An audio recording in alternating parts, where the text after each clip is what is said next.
Hey you guys, it's Faith, SAMAJ, back once again with another video. Sorry y'all. Okay. I'm sitting on the crate on my bed. Today's video is me. Let me really say. Oh, let me start that over. Hey you guys, it's Faith, SAMAJ, back once again with another video.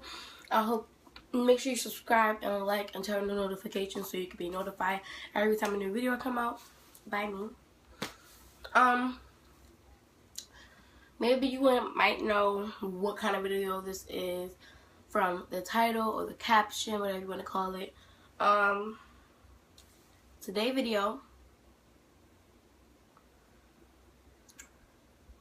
sorry, I might just get emotional in this video.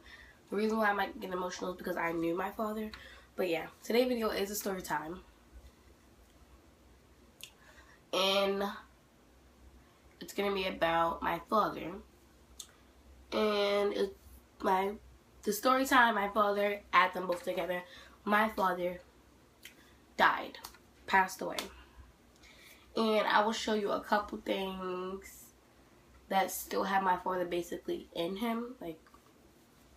So I'll show you guys a couple things in a minute.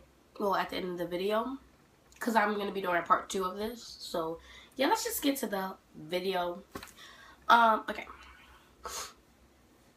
So, in 2014, my father came home. But it was basically the end of 2014. So, we were getting close to basically the end of 2014. My father came home. Let me just tell you guys the connection that it made. Oh my gosh. I know this is probably like unbelievable, but let me just tell you. My father, oh my god. So I was at my cousin Sam's house, right? And we were like all just chilling there into my mother came back into my father pulled up, because that was the first time in my life that I ever had seen them. So he was like, you know, like, basically, I don't know what you could call it. Basically pulling up. My mother was like, he's not here yet, so we're gonna leave and go to the store. And I stayed at my cousin Sam's house while they went to the store, all the adults. And while they were gone, my father actually came. So my father was pulling up, right? And let me just tell you, I had no idea that it was him. Into the connection, like, click. Like that. He pulled up, right?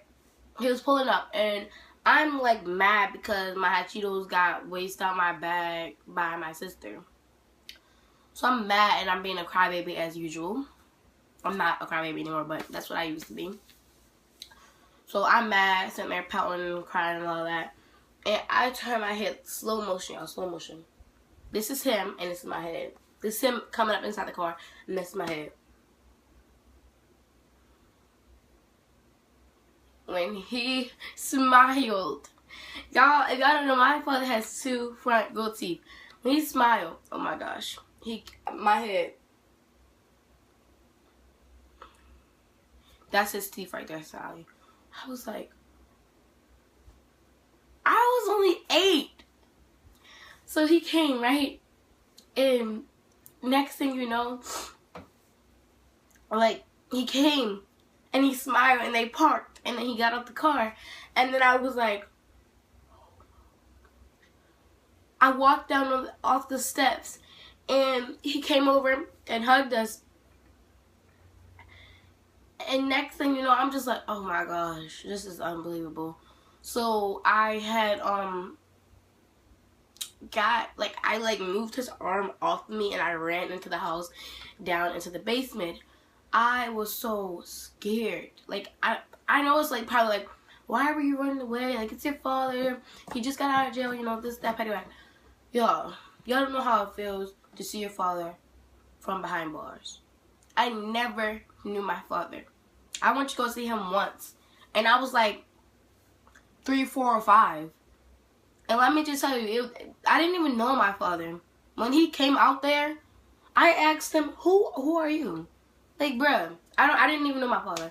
So He pulled up, yeah, I hugged him, I like moved his arm away from me, moved my sister's arm off of me, and I ran inside the house and I ran into the basement because I was scared. I was afraid that my heart was gonna be broken. I was afraid that our relationship was never gonna work. I was afraid of basically life with my father. It was a new start for me. It was a new thing for me. Like I'm not used to like having a father that just came out of jail. He was in jail my whole life. I'm not used to it. So yeah, this video's gonna be over in like 5 more minutes. So let's get to the thing. So that same day when he came home, we went to David Buster's. And I know this is gonna be a video about how he died. I'm gonna also talk about like what happened as far as him coming home and as far as him dying. I'm looking at my window at the trees, but I'm trying to like also listen to see if somebody's coming to my house. Or if somebody leaving out my house. But yeah. So I was walking up the steps and I hear a voice from behind me. He was like, "Come here, girl." And I turn around, I'm like, "What?"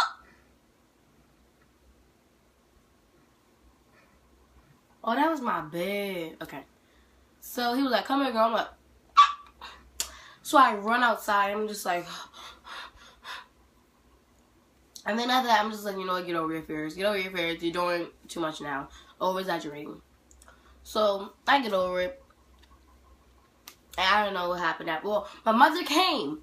And I'm like, Mom, my father here, my father here. She was like, "What? Your father here, your father here." I'm like, yes.